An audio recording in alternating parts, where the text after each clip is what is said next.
Buenas tardes, ¿me escuchan?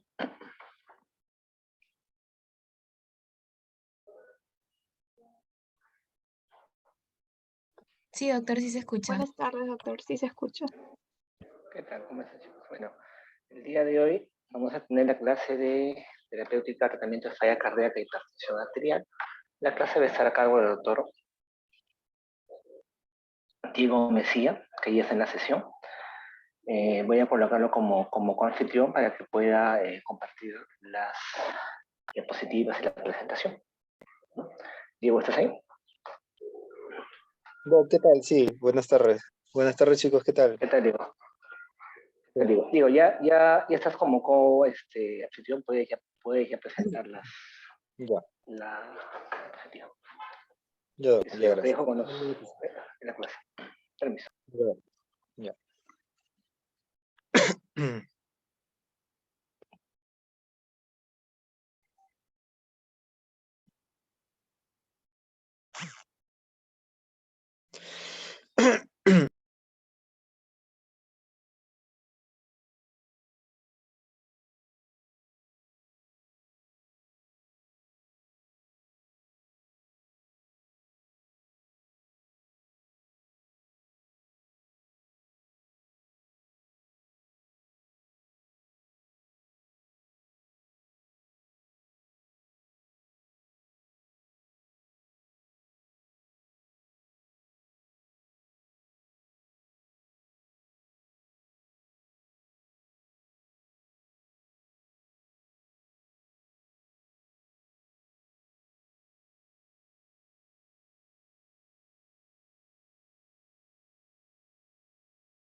Ya. Chicos, ¿qué tal? Buenas tardes. Hola, ¿me escuchan? Buenas tardes, doctor. Sí. Sí, doctor, sí se lo escucha. ¿Qué tal? Bueno, el día de hoy, continuando con el tema de las exposiciones, vamos a conversar un poquito de manejo de hipertensión arterial y falla cardíaca. ¿Ok? Entonces, vamos a hacer un pequeño recuento, algo de fisiopatología, revisamos algunas cosas puntuales con respecto al diagnóstico y luego nos enfocamos en la terapéutica. Bueno, hemos tratado de emplear algunas guías de revisión, ¿no? Tanto de guías de falla cardíaca y también de hipertensión arterial, ¿no? Más que todo el tema de hipertensión arterial es un tema muy amplio en realidad. Se trata de, más que todo, estandarizar o individualizar por cada paciente, ¿no? Hay contextos diferentes en el cual se va a remarcar el tema del tratamiento, ¿no? Que es a donde básicamente tendríamos que llegar, ¿no? Entonces, vamos a hablar un poquito del tema del mecanismo de regulación de la presión arterial. Como ven en esta figura, acá podemos ver los mecanismos, más que todo nerviosos simpáticos, ¿no? Del mecanismo de regulación de la presión, ¿no? Y a su vez algunas dianas para el tratamiento, que luego ya vamos a conversar. Dentro de ellos vamos a ver los quimiorreceptores que se van a activar a través de dos sustancias muy importantes, ¿no? Uno, a través de las vías eferentes y otras eferentes vagales y eferentes a nivel renal, ¿no? Estos van a tener una activación a nivel del núcleo del tracto superior, a nivel de la parte central, ¿no? Es decir, a nivel del bulbo raquídeo. Y por lo tanto, con las vías eferentes vagales, estos estimulan la acetilcolina y por lo tanto dan mayor estimulación a nivel cardíaco, por medio de la noradrenalina. Entonces, estos vasoreceptores aórticos son muy importantes, ¿no? Para la fisiopatología de esta enfermedad, ¿no? Que con el tiempo se van activando ciertas vías y ciertos receptores, como ustedes pueden ver, ¿no? La renina a nivel renal y el receptor angiotensina 2 para luego estimular a nivel vulvar, ¿no es cierto? ¿Qué más tenemos? Una vez que se activa la actividad nerviosa simpática renal, esto estimula la liberación de renina, efectivamente, y a su vez la reabsorción renal de sodio y agua. Por lo tanto, ¿qué va a causar con el tiempo? Vasoconstricción renal. ¿Ok? Vasoconstricción renal. En la primera figura de vías, ahí podemos ver que tanto en las aferentes renales como las eferentes, hay una estimulación básica por medio de la noradrenalina. Hay tratamientos ya de hipertensión resistentes, donde mencionan inclusive el tema de desnervación, ¿no? De desnervación de estas vías aferentes, que pronto lo vamos a comentar. La siguiente figura, que es el mecanismo de regulación de la presión arterial también, ¿qué es lo que va a pasar, no? A nivel de una vez que se activan estas vías de varoreceptores y quimiorreceptores, el angiotensinógeno, ¿qué va a pasar? Va a activar los receptores A1 por medio de ¿quién? De la enzima convertora de angiotensina, ¿no? Esto convierte esta angiotensinógeno en A2 y por lo tanto se activan a nivel de los receptores de angiotensina 1. ¿En dónde? A nivel del sistema nervioso central, del endotelio vascular, del músculo liso y de las células cardíacas, ¿no? Entonces, ¿esto qué va a provocar? Va a provocar, como ya dijimos, activación simpática, disfunción endotelial e inflamación, ¿no? Que con el tiempo esta inflamación llega ¿a qué? A hipertrofiar los cardiomiocitos a nivel de la membrana del corazón. Y por lo tanto, crecimientos individuales de las mismas células cardíacas, ¿no? Y a nivel renal, lo que ya dijimos, se va a ver mayor reabsorción de sodio. Por lo tanto, aumenta la concentración de este mismo y retención de agua. A nivel de corteza suprarrenal que se va a activar la aldosterona y por lo tanto esta aldosterona que puede provocar fibrosis, ¿no? Es así como se mantiene este ciclo por mucho tiempo y a la vez y a la larga va a provocar daño tanto estructural, no solo renal, sino también cardíaco. Igual, ¿no? Una vez que se activan estos, se activan también los mecanismos de inflamación a nivel del tracto vulvar, ¿no? Dentro del tracto vulvar se van a activar células del tracto superior que va a conllevar células inflamatorias, como ustedes pueden ver a nivel renal. Dentro de ellas las interleuquinas, ¿no es cierto? Las interleuquinas IL-6 y IL-7 con el factor de crecimiento tumoral tanto beta como gamma. Y por ello, una vez que se establece la inflamación a nivel de corteza, ¿qué es lo que provoca? La hipertensión ya declarada. Y a su vez también quienes se activan diversos macrófagos y monocitos, ¿no? A través de la activación de las células dendríticas, como ustedes pueden ver. Bien, lo mismo podemos ver acá, ¿no? A través del angiotensinógeno tipo 2, a nivel de la molécula de receptor AT1 del receptor de angiotensina tipo 1. Esto que lo capta a nivel de los receptores inflamatorios a nivel vascular, ¿qué es lo que va a pasar? Aumenta la presión, intolerancia a la glucosa y aterosclerosis. Y con el tiempo, ¿qué va a provocar a nivel cardíaco? Va a provocar remodelado del corazón y de los vasos, ¿no? Con progresión de la placa a nivel de la luz de los vasos, y esto puede conllevar a infartos de miocardios, accidentes cerebrovasculares y muertes, ¿no? Todo inicia con una cascada tanto de estrés, también implica la parte genética, la parte infecciosa. Es un conjunto en realidad que se socializa para luego activar a esta cascada. Es por eso la diana de los tratamientos van con el tema de YECAS y ARA2 al inicio, ¿no? Que ya luego vamos a conversar, porque tiene mucho que ver la primera parte, la activación, ¿no? A nivel de la angiotensina tipo 2. Entonces, con respecto a la definición, se han encontrado diversas guías. Dentro de ellas, la última es la JNC, el 8, ¿no? También se ha reportado guías de hipertensión arterial del 2018 de la ESC y de la AJA del 2020, donde se define, hay ciertos sectores donde se va a definir, o sea, hay eh, varios grupos donde vamos a intervenir básicamente con el tema de hipertensión, ¿no? Vamos a tener que lograr objetivos por cada grupo. Dentro de ellos todavía se mantiene el tema de la hipertensión como definición de la presión arterial sistólica mayor o igual a 140 o una presión arterial diastólica mayor a 90, mayor o igual a 90. Esto es en medidas en consulta.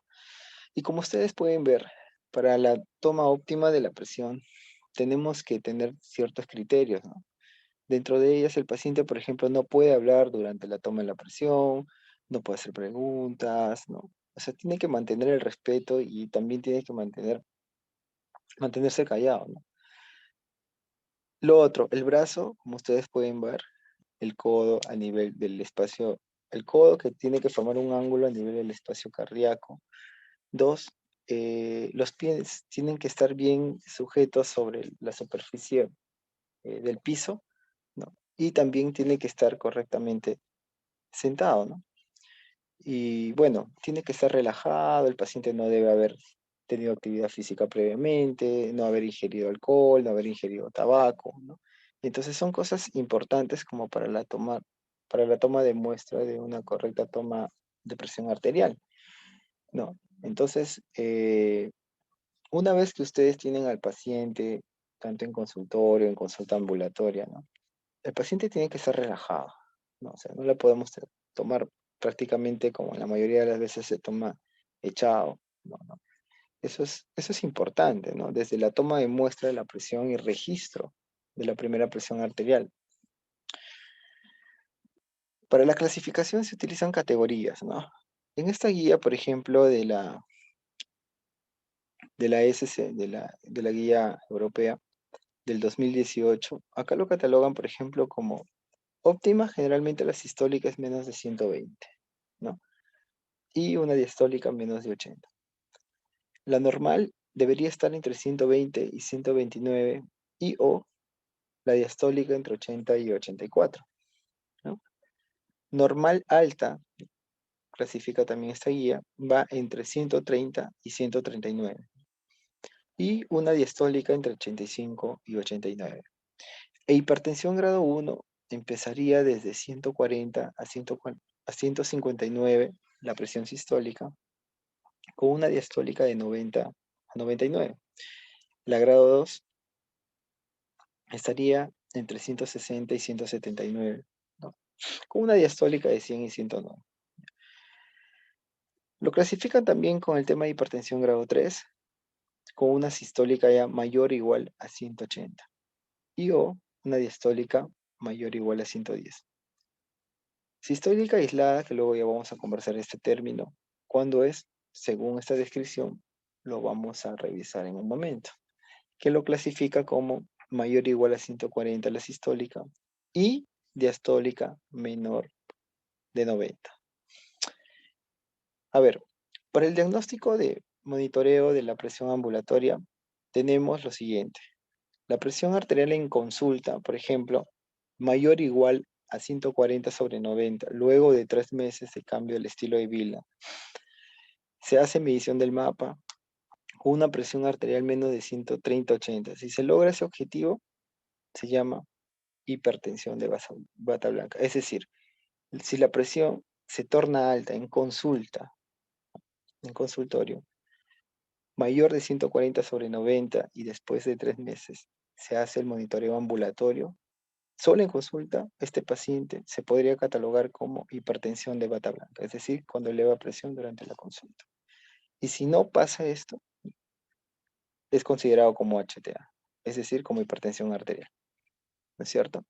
Ahora, si la presión arterial en consulta va de 130 a 139 de sistólica con una diastólica de 85/89, luego de 3 meses de cambio del estilo de vida, posteriormente a ello se realiza un mapa, monitoreo ambulatorio de la presión arterial, considerando presiones arteriales de 130, mayor o igual a 130/80. Si se logra esto, esto puede ser considerado como una hipertensión enmascarada. Es decir, en la consulta la hipertensión enmascarada no supera los valores en la sistólica más de 140, al igual que en la diastólica, ¿no? Y si esto no sucede, podría considerarse solo como una elevación de la presión arterial. ¿Qué otras clasificaciones tenemos? Ya hemos visto que la SC lo podría clasificar como desnormal óptima, hipertensión grado 1, 2 y 3. En esta clasificación del 2020 tenemos que para categoría de normal, la sistólica es menos de 130 y la diastólica menos de 85. En normal alto podemos tener la sistólica de 130 a 139 y o diastólica de 85 a 89. Acá lo catalogan básicamente hasta grado 2. La grado 1, en este caso, el grado 1 va de 140 hasta 159. Tanto en la sistólica y la diastólica va de 90 a 99. Y el grado 2 va de mayor o igual a 160, a diferencia de la guía anterior donde remarcaban el tema de hipertensión grado 3 mayor o igual a 180. Bueno, en conclusión, en este acápite podemos ver el resumen de las diferentes guías donde se ha tratado de estandarizar un promedio de la medida de presiones y de las clasificaciones, ¿no? Las más usadas son las de la AJA del 2017 y las de la Europa, que es la del 2018, ¿no? Tanto la SH y la SC. El resto también, tanto el ISH como el CMIPS, que son guías básicamente de la parte de soporte de atención primaria. Entonces, el 2017 y el 2018, que hacen comparaciones tanto las guías de AJA y las guías europeas, podemos ver que lo catalogan tanto normal como elevada y normal alta, donde verifican los grados tanto 1, 2, solo en AJA, que es la americana, y la europea lo clasifica hasta el estadio 3, que es mayor o igual a 180, la sistólica y la diastólica mayor o igual a 110, ¿no? Eso es para tener en cuenta. Y con respecto a las fases de la hipertensión, acá vamos a hablar básicamente de los factores de riesgo con daño orgánico u enfermedades, ¿no? En la fase 1 generalmente van a haber aquellos que están sin complicaciones, ¿no? O sea, es decir, eh, aquellos que no tienen otros factores de riesgo y cuya presión es, por ejemplo, normal alta, la sistólica estaría entre 130 y 139 y la diastólica entre 85 y 89. En este caso, con respecto a la fase 1, el riesgo sería, si encontramos esta presión, sería un riesgo bajo. A medida que la presión se vaya incrementando, es decir, que el grado de la presión arterial vaya sumando, tanto de grado 1, grado 2 y grado 3, a partir de grado 3 casi ya, perdón, a partir de grado 2 ya casi tenemos un riesgo moderado y grado 3 efectivamente, tanto en las tres fases, es un riesgo alto. Tiene que ver mucho con los órganos o sistemas al cual están afectados, ¿no? En fase 2 generalmente ya hay compromiso, tanto renal de grado 3 o también pacientes diabéticos. Y en la fase 3, que ya la enfermedad establecida, ¿no?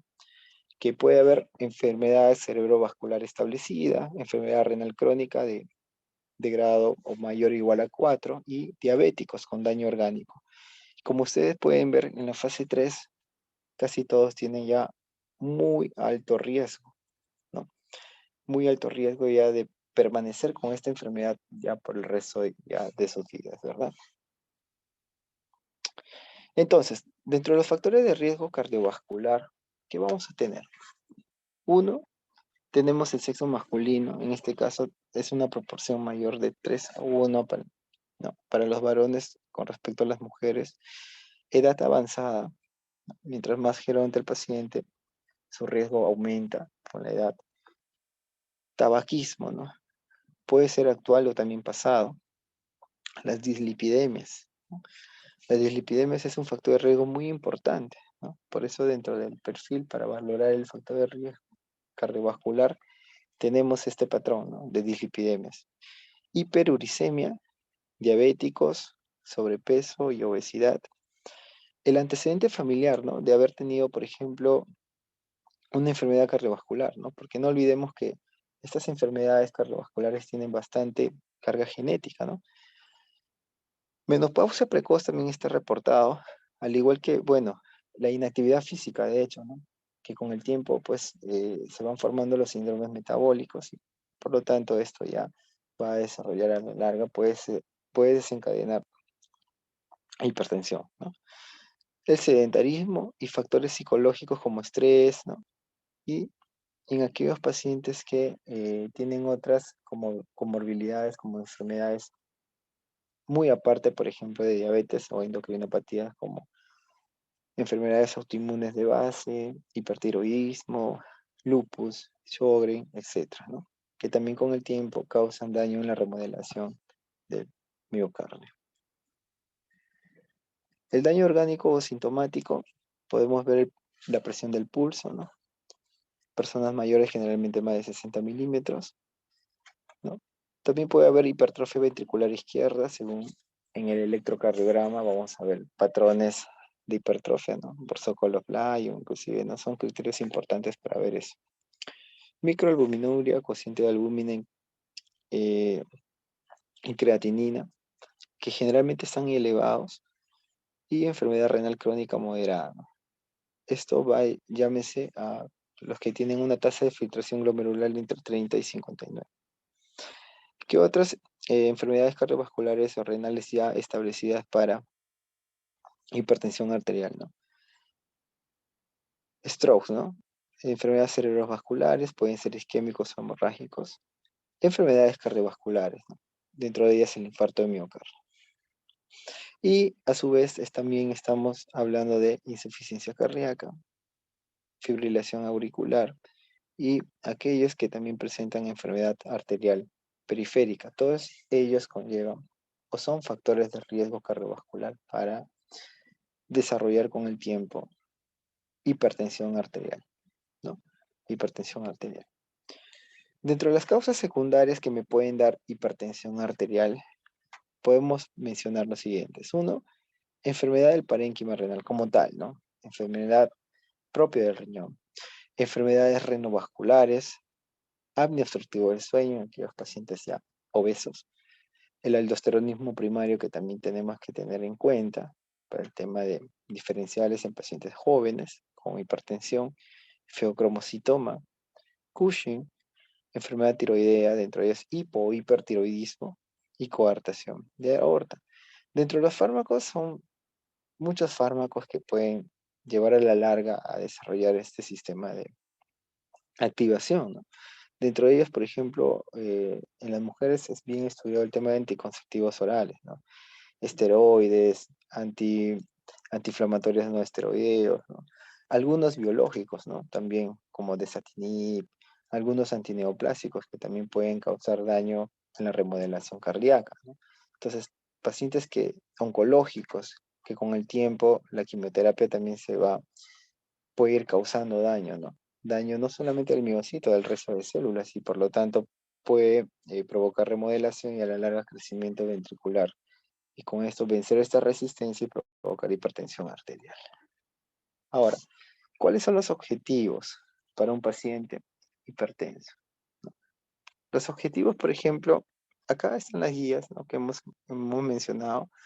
Para la guía del 2017, por ejemplo, de AHA, el objetivo es menor de 130/80, ¿no?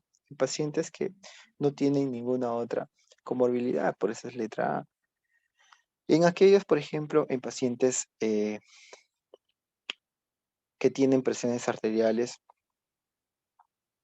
entre 120, o sea, la sistólica tendríamos que tenerlo entre 120 y 140 en pacientes de diagnóstico reciente, pacientes de categoría A, ¿no?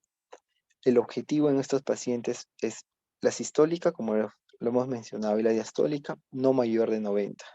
En pacientes con categoría B, ¿quiénes están? Pacientes aquellos que ya se puede tomar uno o dos fármacos, ¿no? Que luego ya lo vamos a conversar eso.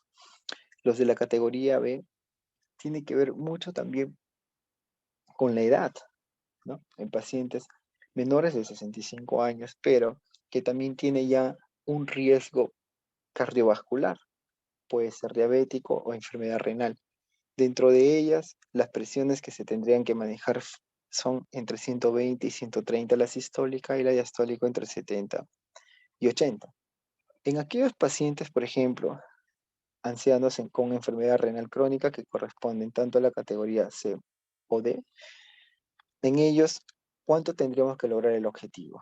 El objetivo tendríamos que lograr entre 130 y 139 la sistólica y la diastólica entre 70 y 80. La guía ISH, que es más puntual, ¿no? Esto lo dividen por edades y en etapas que no tienen, por ejemplo, la categoría A, sin comorbilidades, donde el objetivo es menos de 140 sobre 90. Y la categoría B es menor de 65 años, aquellos menores de 65 años y también mayores de 65. Por ejemplo, en mayores iguales a 65 años, lo óptimo sería lograr una presión menos de 140 sobre 90. O sea, puede estar en 135 o en mismo 140. Es decir, en los pacientes mayores de 65 no es tan indispensable llegar a un tope máximo de bajar la presión así, abruptamente, ¿no? O sea, por ejemplo, llegar a 110 sobre 60, 120 sobre 60. No, tenemos un objetivo. Entonces, no es tan, tan fiable bajar la presión tanto en un paciente geronte, ¿no? Más aún con comorbilidades si es si es renal crónico o si tiene diabetes. Entonces, en estos pacientes puede ser más contraproducente bajar la presión, por eso tenemos estos objetivos, ¿no?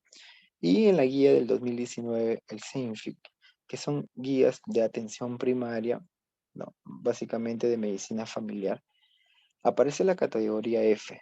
La categoría F ya son mayores de 85 años, donde el objetivo de la presión, como ustedes pueden mirar, tanto la sistólica como la diastólica, en este caso la sistólica es menor a 150, ¿no? Y la diastólica menor a 90. Entonces, es así como nosotros podemos estratificar según tanto las comorbilidades, también con los grupos etarios y también el número de tratamiento que este paciente va a llevar. O sea, el número de pastillas, la combinación que vamos a hacer, que eso lo vamos a comentar ahora, ¿no? Entonces, pero es importante ver el objetivo en cada grupo etario, ¿no? Entonces, por eso se muestran las diferentes escalas en las guías, donde coinciden básicamente que tanto en mayores de 65 y en mayores de 85 no tenemos que bajar tanto la presión, ¿no? Tenemos que mantener un tope máximo. Para el tratamiento no farmacológico, tenemos que tener en consideración, ¿no? Primero, son tratamientos que se pueden modificar, ¿no? Son modificables. Dentro de la terapéutica modificable podemos hablar la dieta, ¿no? Dentro de la dieta, pues se ha hablado bastante, se ha investigado mucho sobre el tema de dieta, ¿no? Dieta baja en carbohidratos, baja en azúcares y en sal, básicamente, ¿no? El alcohol, ¿no? Tenemos que evitar la ingesta de alcohol, ¿no? Eso es lo que mencionan todas las guías. Es importante tener en cuenta eso, tanto el alcohol, el tabaquismo, el sedentarismo y el ejercicio físico, que se debe aumentar, ayudaría en un 70 a un 60% para el mantenimiento de la presión arterial. Esto sumado al tema de la terapéutica, ¿ya? En sí, haría el tratamiento conjunto, ¿no? Porque en sí el tratamiento de la hipertensión arterial es un manejo conjunto. No es un manejo de que te doy tu medicina, lo tomas ahora y automáticamente eso va a bajar, ¿no? O sea, vas a regular automáticamente, ¿no? Así comas lo que sea, ¿no? Entonces, a veces las personas creen que ya tomo mi pastilla antihipertensiva, pero puedo comer de todo, ¿no? Puedo seguir haciendo no dieta, como abundante sal, ¿no? Entonces sigo bebiendo alcohol o sigo fumando. Entonces, todos esos factores modificables, así tomes tu medicina, la presión se puede mantener, inclusive hacerse con el tiempo ya presión arterial resistente, ¿no? Para el inicio de tratamiento tenemos que ver si es normal alta, que se cataloga entre 130 y 139. En todos, como ustedes pueden ver, se interviene el estilo de vida. En todos. tanto en presión arterial normal alta, los de grado 1, 2 y 3. Para todo sí, es el estilo de vida. Ayuda o es parte del eslabón del tratamiento. Solo en presiones arteriales normales altas se puede considerar tratamiento farmacológico en aquellos que tienen riesgo muy alto de stroke, ¿no? De infartos cerebrales, especialmente en quienes, en pacientes que tienen o que han tenido ya eventos coronarios. En estos pacientes sí tengo que optimizar el tema farmacológico. Pacientes que han tenido secuelas y enfermedad coronaria. En esto sí, mantener sí o sí el tratamiento farmacológico. En el grado 1, que se podría considerar la presión arterial sistólica entre 140 y 159, con una diastólica entre 90 y 99. Igual, el estilo de vida es importante, ¿no? El tratamiento farmacológico debe darse sí o sí para pacientes con muy alto riesgo, ¿no?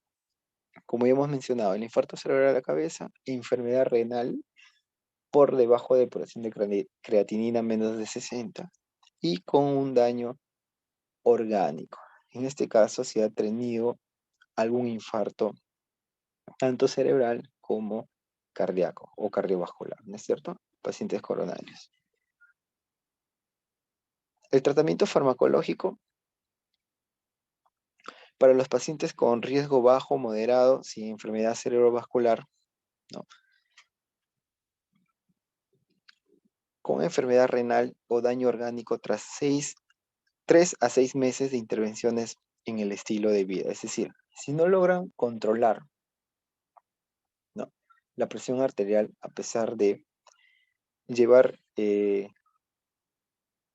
un estilo de vida adecuado durante 3 a 6 meses con mediciones de presiones tentativamente parciales en buen estado, ahí se podría valorar, ¿no? Y aparte de ello que tienen factores cardiovasculares, ya se tendría que valorar iniciar el tratamiento. En los hipertensos grado 2 o grado 3, que ya se les considera con presión arterial mayor o igual a 180, el tratamiento sí o sí, aparte del estilo de vida, tiene que tener tratamiento farmacológico. Y el objetivo, tanto en el 2 como en el 3, es control de la presión arterial. ¿En cuánto tiempo? En los primeros 3 meses, ¿no? Los criterios para iniciar tratamiento, por ejemplo, según las guías, como ustedes pueden ver, ¿no? Medidas no farmacológicas, ya hemos visto, ¿no? El tema de la presión, tanto pueden ser presiones normales o altas, ¿no? Y las medidas no farmacológicas y considerar el tratamiento farmacológico. ¿En quiénes? Ya dijimos, ¿no? Pacientes que tienen muy alto riesgo o moderado riesgo cardiovascular. Dentro de ellos, pacientes que han tenido secuelas de stroke o accidentes o enfermedad coronaria, ¿no? Enfermedad coronaria. Y las medidas no farmacológicas y tratamientos, sí o sí, farmacológicos en aquellos que tienen hipertensión arterial grado 2 o 3, pero que ya tuvieron un daño de un órgano, no, daño de un órgano blanco. En este caso, que se han infartado o también han tenido stroke, ¿no? Entonces, en ellos sí o sí, si la presión se mantiene muy elevada en este caso, por encima de 160 sobre 100, es mandatorio iniciar ya el tratamiento farmacológico, ¿no? Porque ya hay factores de riesgo cardiovascular y aparte también tiene daño de un órgano. Dentro de las consideraciones generales tenemos también contraindicaciones absolutas para el uso de los fármacos antihipertensivos. Por ejemplo, los diuréticos, dentro de ellas las tiazidas y análogos tiazídicos. Por ejemplo, ¿en quienes no podemos dar? En pacientes con gota, ¿no? Ya, eso sí tenemos que saber. Y relativas, por ejemplo, en los metabólicos, en los que tienen intolerancia a la glucosa, hiperpotasemia, por el mecanismo de acción que tienen estos diuréticos, también en hipopotasemia y en embarazo.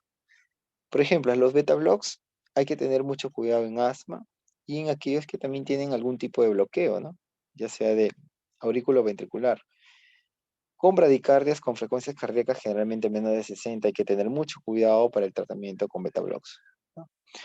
Los YECA y ARA2 ya sabemos pues que los YECAs puede provocar edema angioneurótico, ¿no? Con una hiperpotasemia también puede exacerbarse si damos con potasio más de 5.5. Y las causas relativas generalmente pueden estar asociadas en mujeres en edad fértil sin anticoncepción segura, ¿no? Y los ARA2 pues definitivamente en embarazo e hiperpotasemia o hipercalemia mayor de 5.5 con estenosis de la arteria renal bilateral. Ahora, para el manejo de la hipertensión no controlada, ¿qué es lo que tenemos o qué es lo que hay de nuevo en las guías, ¿no?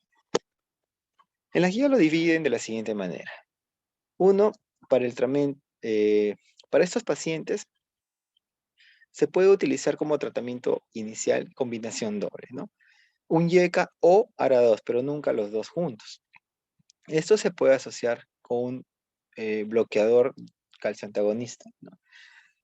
O un diurético, ¿no? En este caso tiacídico, ¿no? Entonces, acá se puede considerar monoterapia para la hipertensión grado 1 si la presión arterial sistólica es menos de 150 y riesgo bajo para pacientes ancianos, generalmente en mayores de 80 años, ¿no? O frágiles, ¿no? El paso 2, ¿cuál es? Que puede haber una combinación triple. A ver, para el tema de la combinación triple, ¿cómo podríamos hacer? Después de haber iniciado el tratamiento con una terapia combinada, tanto un YECA o ARA2 más un bloqueador de los canales de calcio o diurético en este caso, de haber resistencia a esto, por lo menos en 3 meses de haber medido la presión, se puede iniciar, considerar el paso 2, que es la combinación triple, pero no se olviden también que tiene que ver mucho el riesgo cardiovascular, es decir, el antecedente, ¿no? Si el paciente ha tenido infartos previos, si ha tenido daño coronario, o también tiene familias hipertensas, es la parte genética, la carga genética. En el paso 2 se puede utilizar combinación triple. ¿Cómo qué? Un YECA ahora 2 a la cabeza, más un bloqueador de los canales de calcio, más un diurético. En este caso, tiacídicos, ¿no? Y con respecto a hipertensión arterial resistente, ¿no? Resistente. Acá podríamos añadir los antagonistas de la aldosterona, ¿no? La espironolactona, por ejemplo, en dosis de ¿cuánto? De 25 a 50 miligramos día. U otro diurético, ¿no? Bloqueador alfa o bloqueador beta en este caso. Y como ustedes pueden ver, los bloqueadores beta o beta blocks se puede considerar desde el inicio de la fase del tratamiento, ¿no? O sea, se puede utilizar en cualquier fase, tanto en la fase 1, en la fase 2 o en la fase 3. Es como parte del tratamiento, se le pudiera dar, ¿no? Adicionalmente a lo que ustedes están viendo. Pero en la fase 1, definitivamente, para el tratamiento inicial de una hipertensión arterial no controlada, o es un ARA2 más un bloqueador de los canales de calcio, ¿no? O un diurético, en este caso tiacídico, ¿no? Ahora, ¿qué más tenemos acá? Que aparte de utilizar el beta blocks, que es en cualquiera de las fases, ¿no? Hay una indicación muy específica, ¿no? Muy específica que tenemos que considerar, por ejemplo, en fallas cardíacas y en aquellos que tienen también infartos de miocardio, ¿no? Entonces, en estos pacientes tenemos que tener en cuenta, ¿no? ¿Por qué? Porque en los pacientes con falla cardíaca aguda, ¿no? Utilizar un beta block, bueno, según la revisión también de la guía, puede aumentar, en este caso, disminuir la contractibilidad del miocardio. Entonces, aquí tenemos que tener mucho cuidado en pacientes con falla cardíaca aguda, ¿no? Que también vamos a hacer una pequeña revisión después para ver qué fármacos de elección se podría dar a un paciente con falla cardíaca aguda descompensada. ¿Ya? Entonces, es así como nosotros podríamos afrontar en el manejo inicial de una hipertensión arterial no controlada. Ahora, en el siguiente esquema podemos ver el manejo de la hipertensión arterial y enfermedad coronaria, por ejemplo, ¿no? Aquellos pacientes que han tenido ya eventos coronarios previos. Como tratamiento inicial podríamos ver el tratamiento de un YECA o ARA2 más un beta-block, a la cabeza, o un calcio antagonista, ¿no? Un bloqueador de canales de calcio, más un diurético o beta-block, ¿no es cierto? Entonces, ¿qué tenemos que considerar acá? Se podría dar, en este caso, monoterapia para la hipertensión arterial si se logra el objetivo de sistólica menor o igual o menor de 150 en pacientes ancianos, mayores o iguales a 80 años, ¿ok?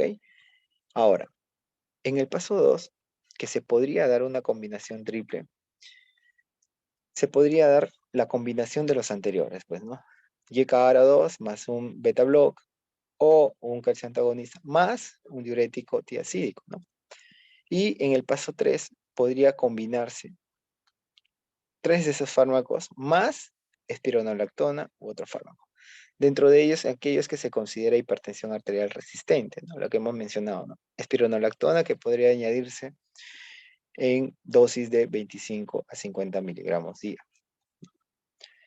Si a pesar de eso no regula, acá ya tenemos que tener en cuenta también otra dosificación con otros fármacos nuevos, ¿no? que también se habla en la guía, ¿no? Y aparte de la intervención ya invasiva, ¿no? Como desnervación de las vías aferentes, ¿no? Entonces, eso todavía está en estudio. En algunos casos podría haber dado resultados, pero todavía está en estudio y no lo remarca la guía como una clasificación o como una evidencia de 1A, ¿no? Todavía se puede remarcar ahora como una evidencia de grado 3. Ahora,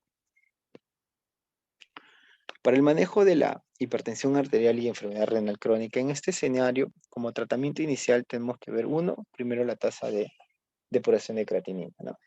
Por ejemplo, en pacientes que tienen enfermedad renal crónica con estadios de 1, 2 y 3 inclusive, que va con depuración de creatinina de 30, ¿no? De 30 hasta 60. En estos pacientes quizás se podría considerar la primera opción, ¿no? Que es un YECA o ARA2 más un calcio antagonista, un bloqueador de los canales de calcio, o un YECA o ARA2 más un diurético, ¿no? Que puede ser tiacídico o un diurético de asa, ¿no? Al igual que en el tratamiento de la hipertensión arterial eh, de primera fase, ¿no? De primera fase, o sea, en aquellos que no tienen riesgos cardiovasculares, se podría añadir beta-block en cualquiera de estas fases en los pacientes renales, ¿no? Llámese pues carvedilol, ¿no? Bisoprolol, ¿no? Como tratamiento de eslabón en los pacientes renales, ¿no? En el paso 2, ¿qué podemos ver? Se puede dar combinación triple, ¿no? Que puede ser un YECA o ARA2 más un calcio antagonista más un diurético, en este caso tiocídico, ¿no? Es más, o sea, se considera la terapia triple, ¿no? Entonces, en aquellos pacientes renales, por ejemplo, con depuración menos de 45 y 30, se podría dar ya terapia de combinación triple. Y en aquellos que tienen hipertensión arterial, igual que en las anteriores, se tendría que agregar espironolactona. Ahora, ¿qué pasa en los pacientes que tienen depuraciones menos de 30, ¿no? En aquellos ya no va a ser producente, ya iniciar tratamiento con YECAS o ARA2, ¿no? ¿Por qué?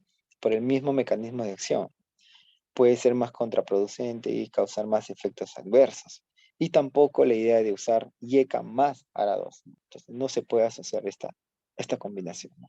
Acá ya se utilizan otros fármacos como por ejemplo metildopa o alfa-metildopa asociado ¿a quiénes? A beta-blocks, ¿no? A beta-blocks. Y también se puede asociar eh, a fármacos, por ejemplo, como calcio antagonista de tipo, ¿no? Dihidropiridínicos, ¿no? Entonces, eso es importante recalcar. Para el manejo de hipertensión arterial y falla cardíaca con fracción de eyección reducida, acá tenemos que ver que el tratamiento inicial tendría que ser YECA o ARA2, ¿no? A la cabeza. más un diurético, que puede ser tiacídico o ASA, más un beta block.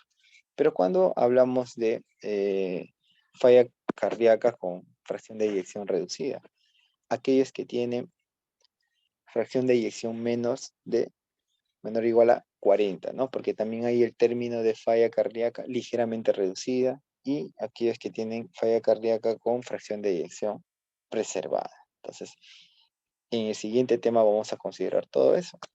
En ellos le beneficiaría YECA hora 2 a la cabeza, el diurético tiacídico, más un beta block.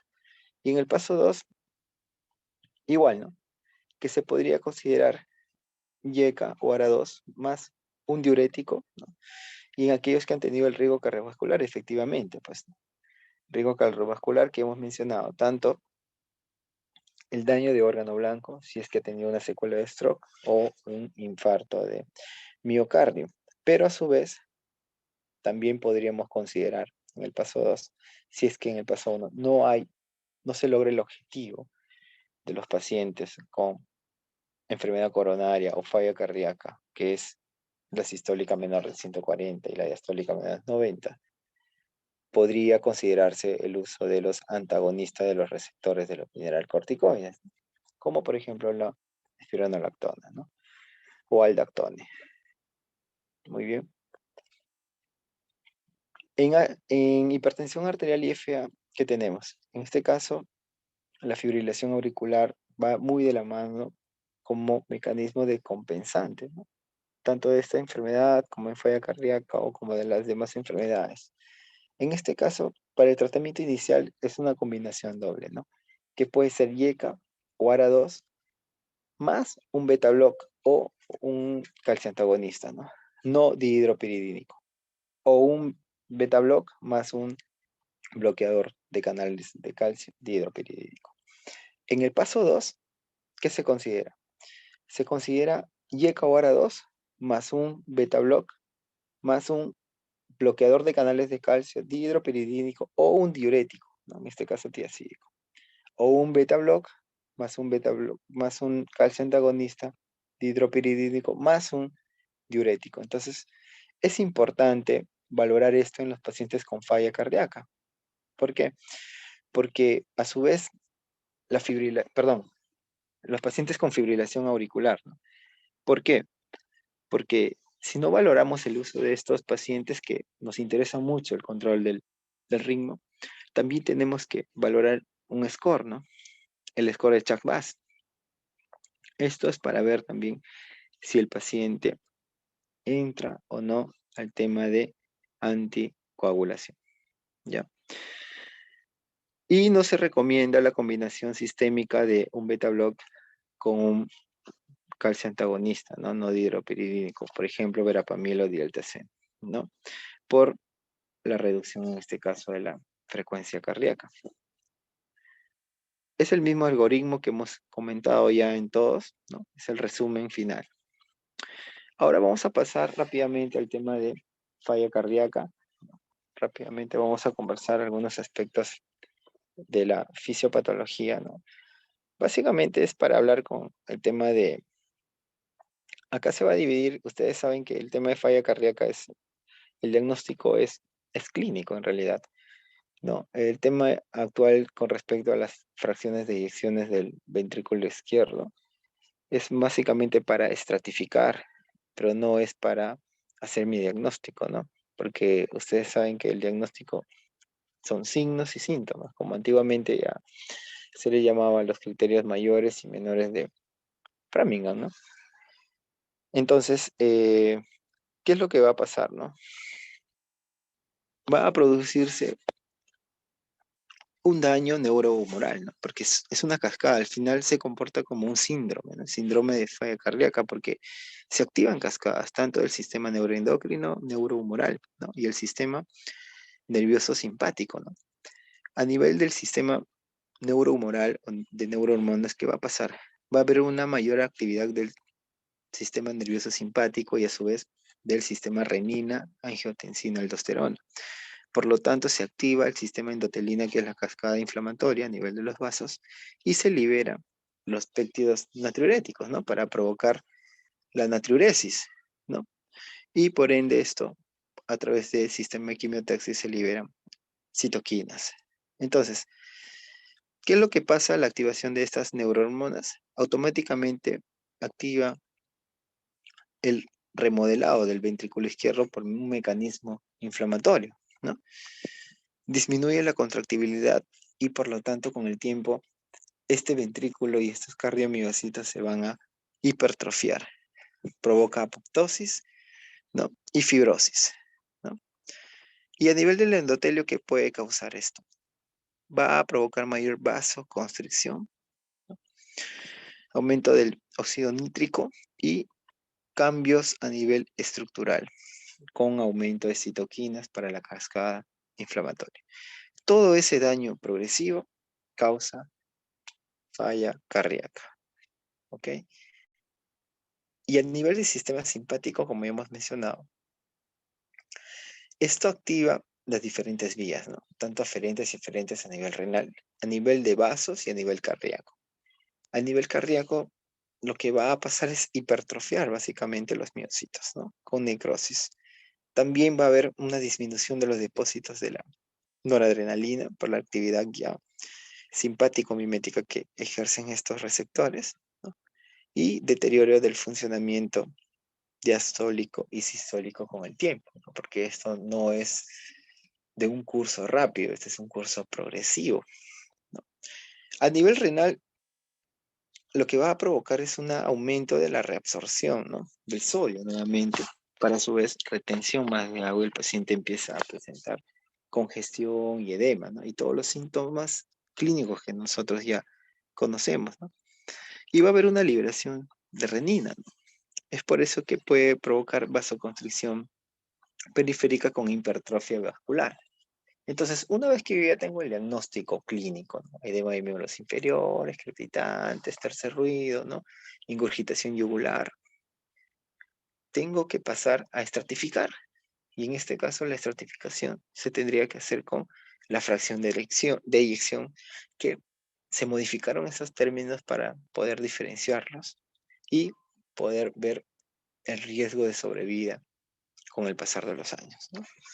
Igual, ¿no? Lo que habíamos mencionado, se activa el sistema neurohormonal y neurohumoral con la cascada inflamatoria tanto del sistema renina-angiotensina, el simpático, ¿no? Que ejercen efectos a nivel noradrenérgicos, ¿no? Por los conductos de vías aferentes, a nivel de los cardiomiocitos, a nivel cardíaco, renales, activando el sistema de renina-angiotensina-aldosterona, y eso es también la corteza suprarrenal, ¿no?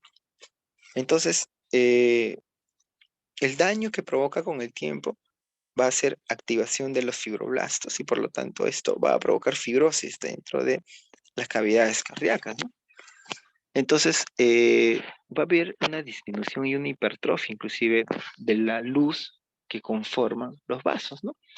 Y estos que a su vez que irrigan, ¿no? Irrigan, ¿quién es la pared? ¿La pared de dónde? Del músculo cardíaco, ¿no? Y por lo tanto, estas diferencias de presiones que ejercen por la vasoconstricción periférica va a provocar un edema intersticial, un edema tisular de tipo intersticial a nivel del remodelado. Entonces, el corazón crece.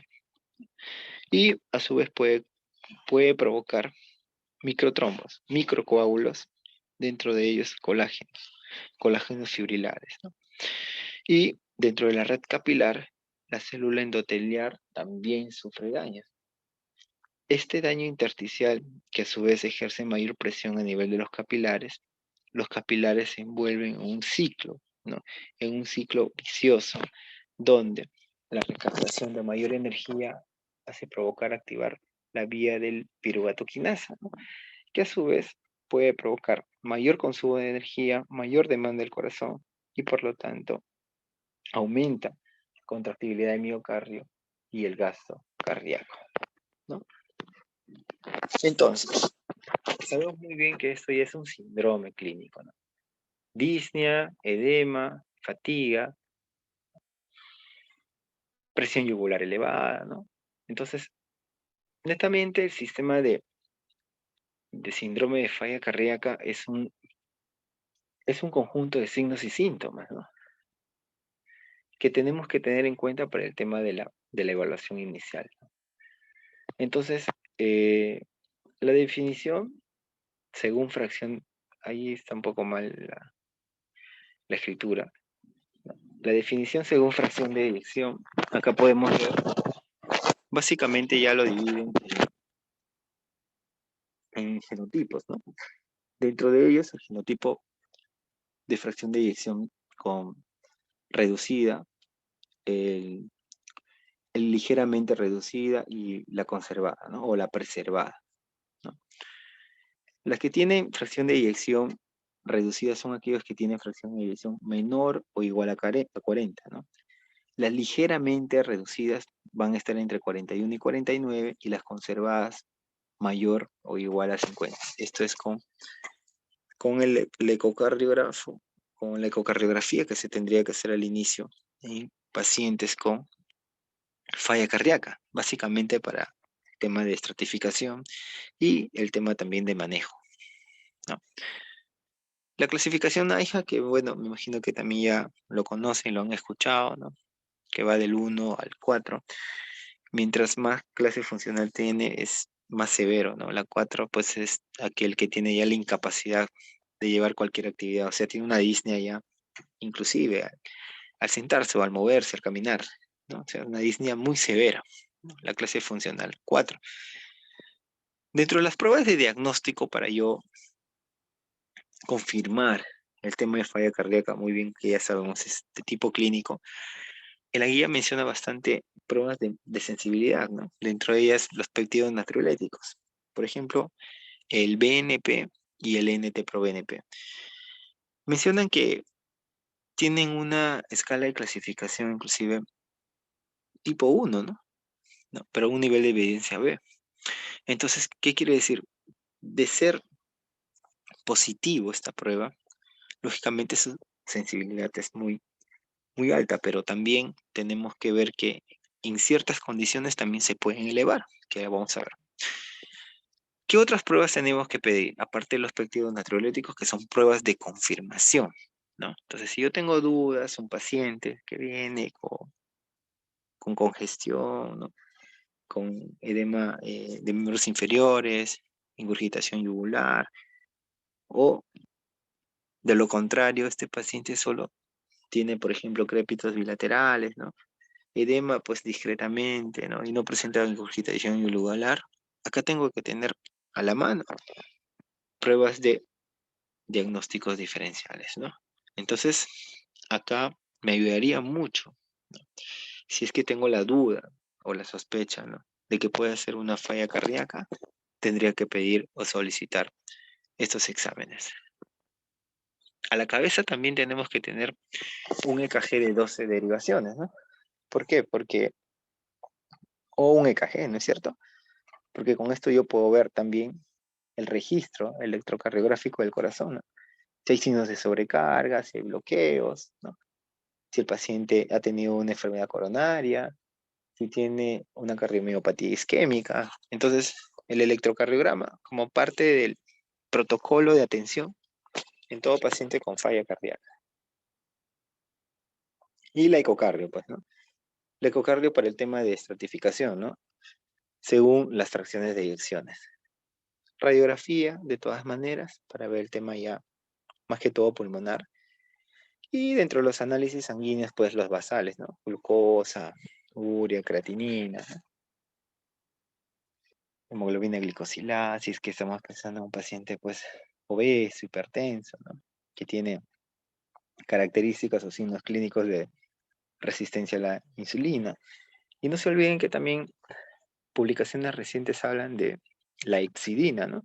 La ixidina como marcador para el tema de falla cardíaca y anemia, ¿no? Entonces está muy ligado eso, ¿no? Este marcador es importante. Entonces, falla cardíaca y anemia también ha sido ya estudiado en estos últimos años, donde hay una predisposición, ¿no? De los pacientes con falla cardíaca que presentan anemia, ¿no? Entonces, eso también es importante, la función tiroidea, las glucosas y el perfil de anemia carencial. Ahora, para el tema del manejo, ¿qué vamos a hacer para el tema de manejo?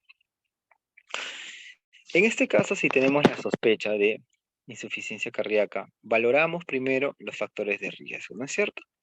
Dentro de los factores de riesgo, vamos a ver factores de riesgo cardiovasculares, ¿no? Si ha tenido o no infartos previos, si ha tenido pues una secuela de stroke, ¿no? Si es diabético, si es hipertenso, todo eso. A su vez, en el manejo inicial tengo que tomar un EKG, ¿no? Un EKG. Si me queda la duda, de alguna u otra forma, y tendría que confirmar, tengo que pedir pues el NT-proBNP o el BNP, ¿no? Que son pruebas de confirmación, que son los péptidos natriuréticos, ¿no? Ahí vemos los valores. Si estos pues están elevados, o si hay una sospecha de falla cardíaca, ¿no? Tendríamos que, el siguiente paso que hacer, una ecocardiografía, ¿no? Para estratificar, ver el tema de la fracción de eyección. Si los hallazgos son anormales, ya se confirma efectivamente que es una falla cardíaca, pues de eso no hay duda, ¿no? Porque el diagnóstico es clínico. Y después de eso ya tendríamos que definir los fenotipos, ¿no? Que habíamos conversado, ¿no? ¿Qué es un fenotipo con fracción de eyección preservada, ligeramente preservada, o en aquellos que tienen fracción de eyección reducida, para ver ya el tema del manejo, ¿no? Y a su vez determinar la causa que ha llevado a este fenotipo. Eso es con respecto al manejo inicial. Tengo que tener todas esas variables, ¿no? Como protocolizado. Dentro de las causas, pues son miles las causas que me pueden dañar el corazón y llevarme a una falla cardíaca, ¿no? A la cabeza, los pacientes que han tenido más de uno o dos infartos, ¿no? Ya causa daño, causa cicatriz, puede provocar insuficiencia, no solamente de válvulas, sino también del miocardio. Hipertensión arterial de larga data, no controlada, no adherente. Pacientes ya con enfermedades metabólicas. Llámese, pues, el mismo síndrome metabólico en aquellos que también presentan hipohipertiroidismo, ¿no? Valvulopatías, arritmias, ¿no? Dentro de las infecciosas Chagas, ¿no? Que ha sido bastante estudiada, ¿no? Por presentar una miocardiopatía dilatada, ¿no? Con el tiempo. Fármacos, no se olviden de los fármacos, dentro de ellos los biológicos. Biológicos que se utilizan bastante, por ejemplo, en enfermedades como AR, ¿no? AR, lupus inclusive, y vasculitis, ¿no? Estos biológicos con el tiempo también pueden causar daño y alteración a nivel del cardiomiocito, ¿no? Y en los pacientes oncológicos, ¿no? Pacientes que son tributarios o aquellos que están usando quimioterapia de larga data, ¿no? Enfermedades infiltrativas, ¿no? Aquellos pacientes que tienen, por ejemplo, metástasis, ¿no? A nivel de pericardio, pacientes que tienen ya algún paraneoplásico, que haya despertado esto y por vía linfática o hematógena vayan y acumulen líquido a nivel del pericardio y esto conlleva con el tiempo una pericarditis y puede dañar el corazón, ¿no? Y a su vez también un mal funcionamiento del mismo, ¿no? Son fases agudas en este caso por un problema infeccioso. Enfermedades de depósito como amiloidosis, ¿no? Que también son enfermedades muy raras, pero son enfermedades de exclusión, ¿no? Seguimos. Causas, por ejemplo, acá es importante valorar causas que pueden elevar los péptidos natriuréticos, ¿no? Entonces, no toda falla cardíaca se eleva por los péptidos natriuréticos, ¿no? Entonces, hay que tener o hay que valorar ciertas circunstancias donde también se elevan estas proteínas, ¿no? Dentro de las cardíacas ya sabemos. Dentro de las no cardíacas, ¿quiénes pueden elevar el péptido natriurético? Los gerontes, ¿no? Mayor de 85 años. Los strokes, las fallas renales también, generalmente las enfermedades renales en estadio 5. En aquellos pacientes que tienen hepatopatías crónicas, ¿no? Generalmente cirrosis pueden elevar proBNP. Paraneoplásicos en su defecto. Cualquier paraneoplásico podría también elevar proBNP. Quemaduras y anemia, ¿ya? Entonces es importante tener en cuenta eso, ¿no? Porque entonces ya no voy a estar pidiendo también todo paciente, ¿no?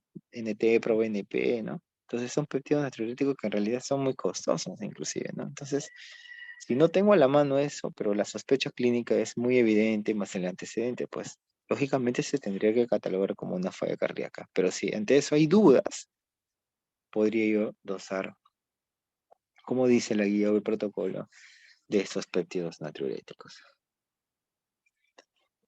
En aquellos que tienen fracción de eyección reducida para el fenotipo reducido, ¿qué tenemos que iniciar, no? Actualmente ya se habla bastante de los inhibidores de la neprilicina, ¿no? Son fármacos nuevos, ¿no? Son fármacos novedosos, pero ya han sido estudiados desde el 2010 inclusive, ¿no? El boom ya en el 2014 y luego han salido estudios donde ya lo revalidan, inclusive lo catalogan en la guía como evidencia 1A, ¿no? Entonces ahí podemos ver los famosos ARNI o IECAS, ¿no? Que tendrían que ser como terapia inicial para el tema de falla cardíaca con fracción de eyección reducida. Se puede considerar también un beta block, ¿no? Y un antagonista de los receptores de los mineralocorticoides, ¿no? También está bastante mencionada y estudiada el tema de antidiabéticos, ¿no? En este caso, pues, los SGLT2, ¿no? Los inhibidores de SGLT2, ¿no? Dentro de ellos la paglifosina, empaglifosina, ¿no? Que han demostrado mayor sobrevida, ¿no? En los pacientes con clase funcional 2, 3, ¿no? Con respecto a la clasificación NIHA y en aquellos pacientes que tienen fracción de eyección reducida, ¿no? Entonces, es importante valorar eso porque ya las guías lo mencionan, ¿no? Con buen nivel de evidencia, ¿no? Y a su vez, si la FEBI es menor de 35, mayor de 35, o si está menos de 35 con un QRS más de 130, en este caso, estos ya tienen que derivarse a otro tipo de terapia, ¿no? En aquellos que tienen QRS más de 130 milisegundos, generalmente están las terapias de resincronización. Entonces, son otros tipos de terapias. Inclusive se puede valorar DAI, que es un dispositivo autoimplantable, en pacientes que tienen FEBI menos de 135 con un QRS menos de 130, ¿no? Pero en este caso puedo valorar DAI si el paciente es no isquémico o isquémico, ¿no? Si es isquémico, como ustedes pueden ver el color generalmente es para valorar el nivel de evidencia, ¿no? Todo lo verde es evidencia 1, ¿no? El verde o amarillo generalmente es evidencia 2 y evidencia 3 es el naranja, ¿no? Entonces va en ese orden. Pero a la cabeza, en los pacientes con fracción de eyección reducida, podríamos utilizar, como ustedes pueden ver, en verde, en el cuadro verde, los YECA a las cabezas con los ARNI, que son los inhibidores de la neprilicina, ¿no? Que son novedosos, son esos fármacos que ya prácticamente están siendo mencionados en las guías, al igual que los SGLT2, ¿no? Como la paglifosina y empaglifosina. Acá hemos visto pacientes con fracción de eyección reducida, el fenotipo reducido, se recomienda un YECA, ¿no es cierto? ¿Para qué? Disminuir el riesgo de hospitalización. También se recomienda un beta block, ¿no? Que reduce tanto la hospitalización y muerte. Los antagonistas de los receptores de mineralocorticoides, ¿no? Igual. Y DAPA o empaglifosina, ¿no? Los SGLT2, para disminuir el riesgo de hospitalización por insuficiencia cardíaca y muerte, ¿no? Entonces, el tema de los ARNI, por ejemplo, que tiene un nivel de evidencia 1B, se utiliza el sacubitril valsartán, que es un combinado en realidad, ¿no? ¿Para qué? Para, en vez de dar YECA, podría dar como sustituto los ARNI, ¿no? Para reducir el riesgo igual de hospitalización por insuficiencia cardíaca y muerte súbita. Entonces, igual acá se deja algunas recomendaciones, tanto 1C, 1B, por ejemplo, diuréticos de ASA, los ARA2, y los inhibidores de los canales D. En este caso, los inhibidores de los canales I3 o IR. Acá vamos a valorar dos cosas. Anteriormente, esto se consideraba como una clasificación 3A en la guía del 2018, ¿no? En la guía del 2021, que es la guía europea, lo cataloga ya como una clasificación 2AB. el uso de ivabradina, ¿no? Por ejemplo, ¿cuándo considerar ivabradina? ¿No? Entonces, en aquellos pacientes que tienen sintomatología de falla cardíaca y con una FEV menor o igual de 35, pero su nivel de evidencia no es 1A, es 2A. Entonces, tenemos que tener cuidado, ¿no? Pero en aquellos que han tenido ritmo sinusal y frecuencia cardíaca en reposo mayor o igual a 70, ¿ok? Entonces, ¿qué de nuevo más se menciona en la guía? El uso de hidralacina y hidrinato disorbida, por ejemplo. La hidralacina y el dinitrato de isosorbida para pacientes, ¿no?, de raza negra y que tienen FEBI menor o igual de 35 o menor de 45, ¿no es cierto? Con dilatación efectivamente del ventrículo izquierda con una clase funcional NIHA de 3-4, ¿no? A pesar del tratamiento de un IECA o un ARNI, ¿no? O un beta bloqueador o un antagonista de un mineral corticoide, ¿no? Entonces, en esto se ha visto conveniente asociar, ¿no?, hidralacina con dinitrato de isosorbida, más que todo en pacientes de raza negra. Y dioxina, pero miren el nivel de evidencia es 3B, ¿no? 2B, perdón. En pacientes con falla cardíaca con fracción de eyección reducida, ¿no?, sintomática, en ritmo sinusal, ¿no? A pesar del tratamiento con IECAS o ARNI, ¿no? O un beta block o un antagonista de los mineralocorticoides, ¿no? Igual, para disminuir el riesgo cardiovascular. Ahora, en este caso, como podemos ver, el tratamiento inicial, ahí podemos ver IECAS o ARNI, ¿no? Entonces, si no se puede utilizar IECAS, ARNI, ¿no?, que son los inhibidores de la neprilicina, en este caso, sacubitril valsartán. Beta blocks, los antagonistas de los receptores de mineralocorticoides, y los SGLT2 están como en el primer eslabón, ¿no? Entonces, en estos pacientes, o sea, la medicación para estos pacientes, ¿qué es lo que va a provocar? Disminuir, ¿no?, el riesgo hospitalario, ¿no? Y para el tema de sobrecarga a la cabeza, ¿qué tenemos que valorar? Diuréticos, ¿no? Diuréticos. Dentro de ellas, diuréticos de ASA, ¿no? Luego, después de eso, tendremos que ver el tema de si el paciente presenta bloqueo de rama izquierda, ¿no?, o en aquellos pacientes que presentan bloqueo de rama izquierda con QRS, ¿no? QRS ancho o no ancho.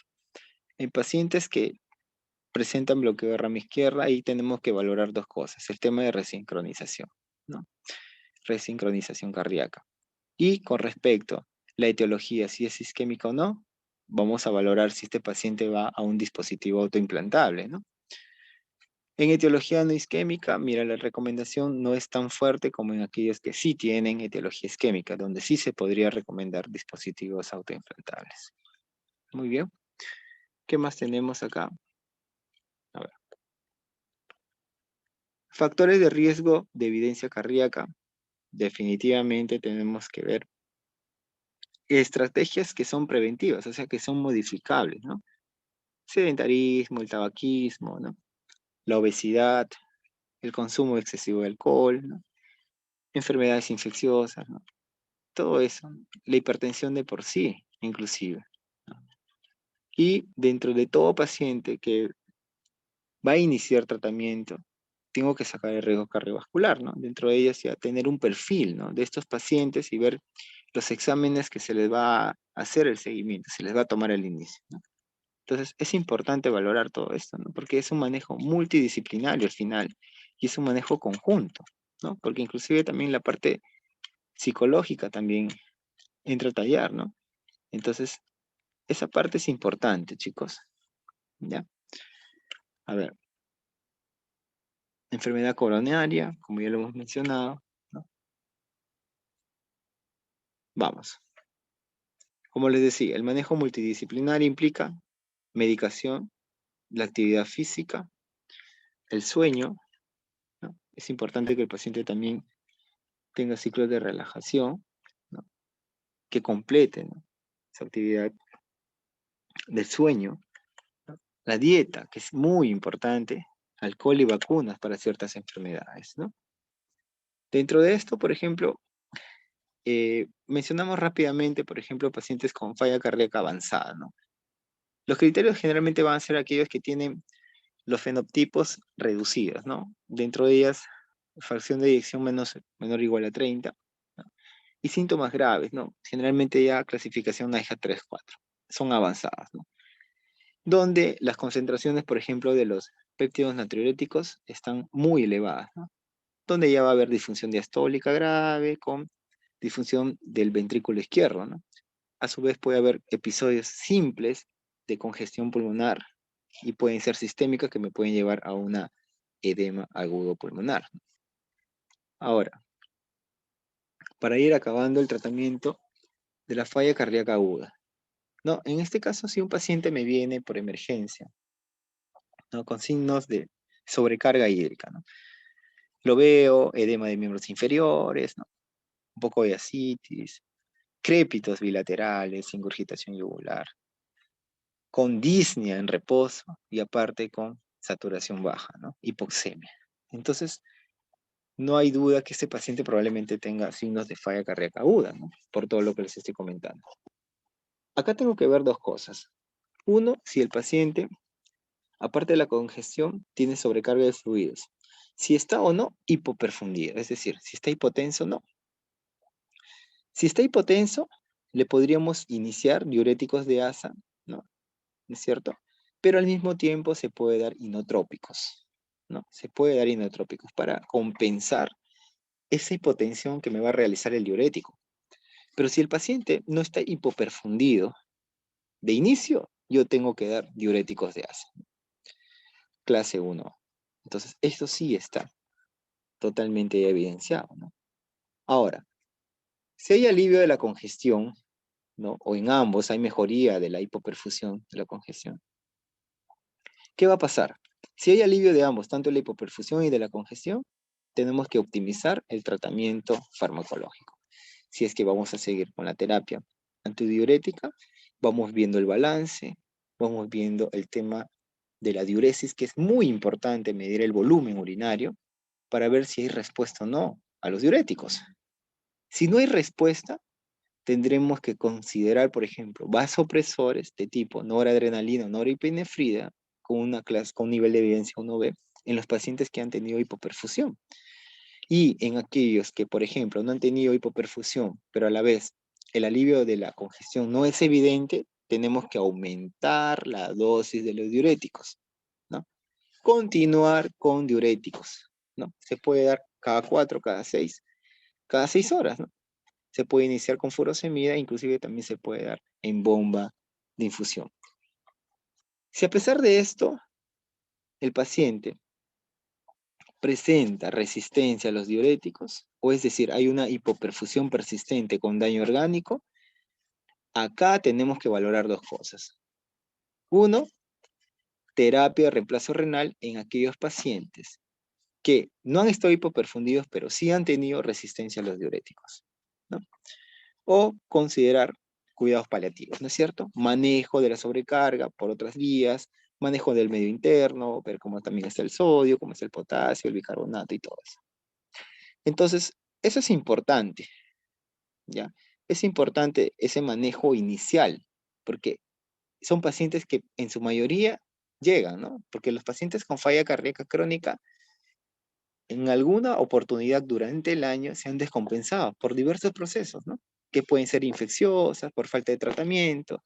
Y es más, en la época del COVID, pues no han llevado un tratamiento adecuado por el tema del aislamiento, ¿no? Han estado prácticamente solos o en sus casas tratando de llevar un tratamiento solos, o sea, automedicables. Y es ahí donde esos pacientes se pueden complicar, ¿no? Entonces, eso es valorable. Entonces, hay que ver por los dos tipos de manejos, ¿no? Tanto de fallas cardíacas crónicas y fallas cardíacas agudas, que son los pacientes que generalmente afrontamos al día a día en las emergencias.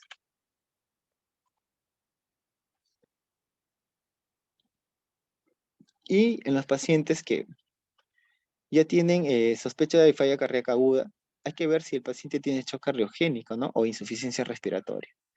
Si lo tiene, sí o sí, este paciente va a ser tributario de apoyo ventilatorio. Va a ser necesario intervención de UCI. Y si no lo tiene, identificar sí o sí la causa de este shock, ¿no? Hay una mnemotecnia ahí, donde C, por ejemplo, síndrome coronario agudo, H de emergencia hipertensiva, A de arritmia, M causa mecánica, ¿no? Que puede estar causando a nivel valvular, P de embolia, I de infección y T de taponamiento cardíaco.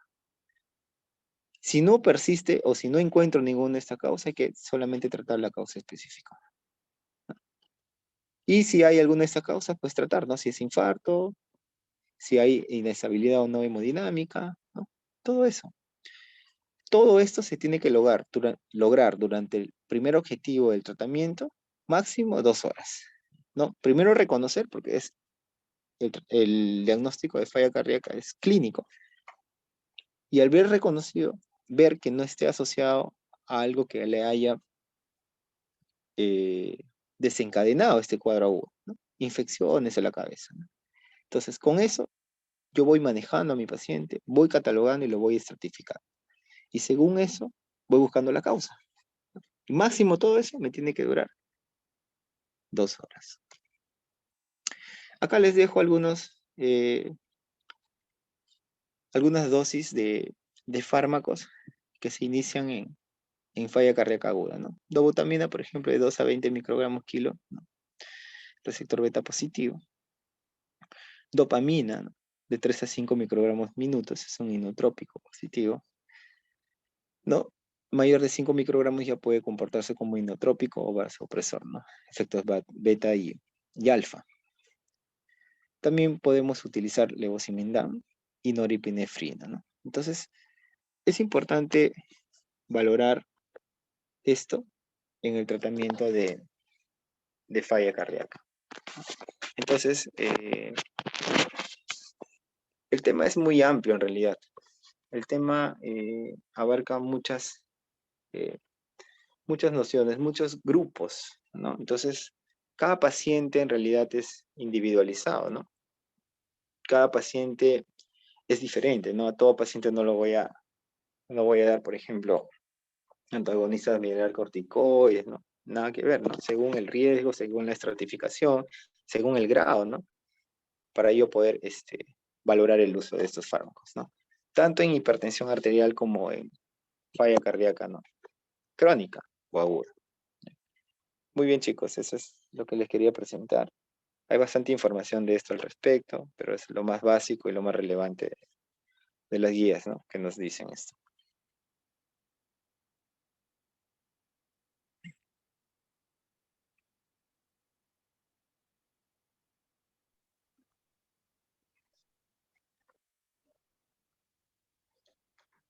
¿Alguna pregunta si tuvieran para el doctor Diego?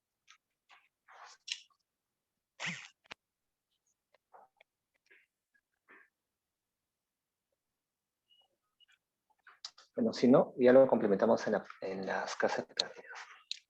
Ya, doctor. Muchas gracias, Diego. Nos vemos en la práctica, chicos, en unos minutos conmigo. Gracias, doctor. Gracias. Hasta luego. Hasta luego, Diego. Chau, chau.